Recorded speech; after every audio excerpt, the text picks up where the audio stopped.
I am Prime135 and this is my third video review. Today we will be looking at the Transformers Age of Extinction Deluxe class Drift. Drift does have a Voyager class release coming out to represent his helicopter mode from the movie. I honestly would have preferred if they had figured out a way to make him a triple changer, but I can deal with it. So, we have the box.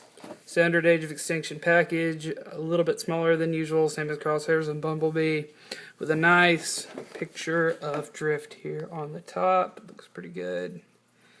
Sorry, my handshake, not the best, not very steady-handed.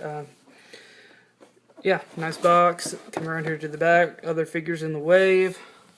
A little read-up on Drift. By the way, his Decepticon heritage is not touched on at all in the movie, but whatever.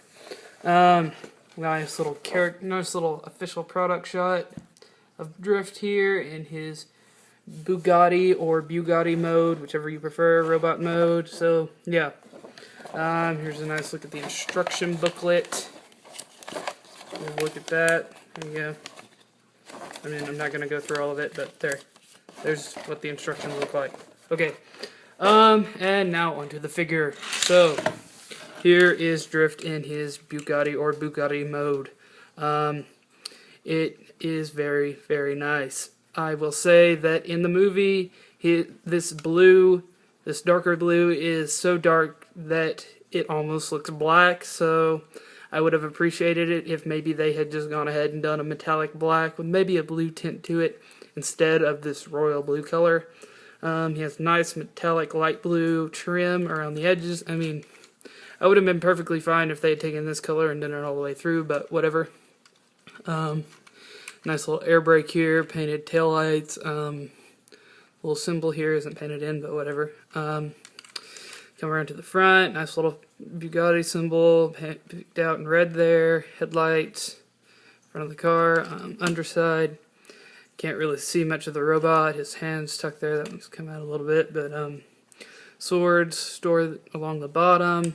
Comes with a couple daggers that store up here underneath the windshield. So yeah, transformation for Drift really isn't that hard. So to start off, you want to remove his large swords from underneath his vehicle mode.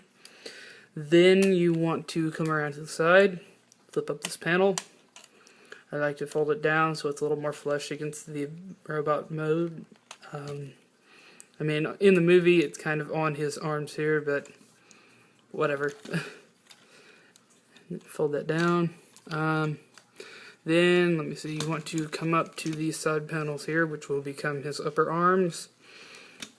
Fold those down on a double hinge. It's kind of a ratchet joint. It's kind of between here and here. Maybe 3 ratchets, but yeah. Fold those down. Then you want to come to the hood piece, which is connected to the window, or the roof of the car. This little engine compartment back here, that's all one piece. So you want to take this entire section, fold it back on that double hinge. Then you want to come down here to the legs, split them. They're on a ratchet joint, so take them out 1 ratchet. Then you want to bring the feet down.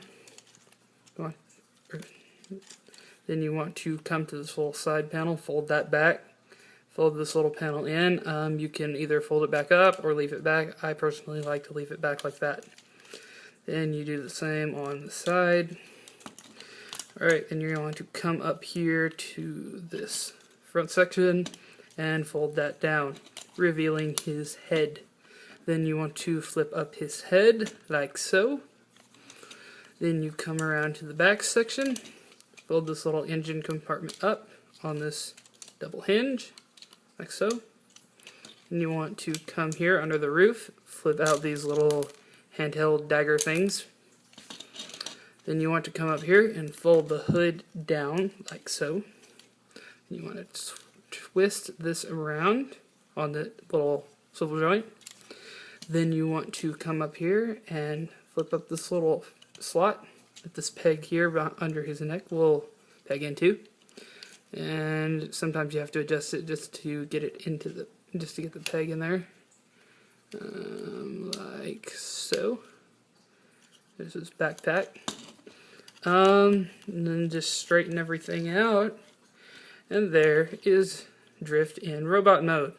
His robot mode is pretty nice. Like I said, in the movie, it's more of a black color. That is something I know they fixed for the Autobots United release, which, as I said in Crosshair's review, I will be purchasing. But yeah, he's pretty nice. Look at the head there. You can't really see it, can you? No. Okay. Well, nice little movie-accurate head sculpt. He is a little bit chunkier, I guess, than he is in the movie. He's a little bit more streamlined, but whatever. I'm not a designer, so... Then, let's see, his swords here, his little daggers. He can hold these in his hands, like so. One on both sides. I find that this hand for both types of weapons is a little looser. I don't know why.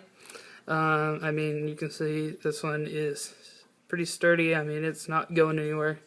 I can pull on this. So this one, kind of loose. I mean, when I pull on it, it comes right out. So, and I don't really know why that is. I mean, it seems like his hand molds are exactly the same. So, whatever. These little daggers, when you're not using them, and just to let you know, they did not come off in the movie. They were actually part of his back. So, yeah, but they store right back here. Replicate that look from the movie. His larger swords, you can hold those like so. And like I said, this one's a little bit tighter than the side. They also store on his back a couple ways. The ports he used to store these little daggers in vehicle mode are right here. But that looks kind of weird, because he's got these giant swords jutting out behind his head. Also, there are these two little slots in the sword, and there are two little pegs here. So the pegs can go into the sword like so. And you can't see that, but yeah. Creating this little starburst effect behind his head, I mean, whatever. Or, if you want to go movie accurate, he stored his swords like so in the movie. So you can peg them upside down and get the hilt upward. So I prefer to do it like that, just to be more accurate to the movie. His swords were a silver color and not this gold-ish mustard color in the movie, so that is something else they're fixing on the Autobots United release of Drift. The Takara version has slightly better paint, but it is very, very similar to the US release here. So, articulation-wise, head is on a ball joint. Arms are on a universal joint, like so. Nice ratcheted elbows. So hold the pose well. He's got a little wrist, not really swivel, but I mean, his wrists move in, so I guess that could help for posing. Yeah, like a nice universal joint here at the leg, or here at the hip. In and out ratchet joint. His legs are a little weird in that they move independently, but if you get them in about the same position, they will move in tandem.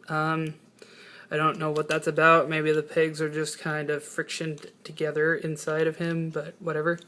You got a nice kind of soft ratcheted knee joint. I mean, you can feel the ratchets in there. You can see them kind of sculpted in, but it doesn't really ratchet that much.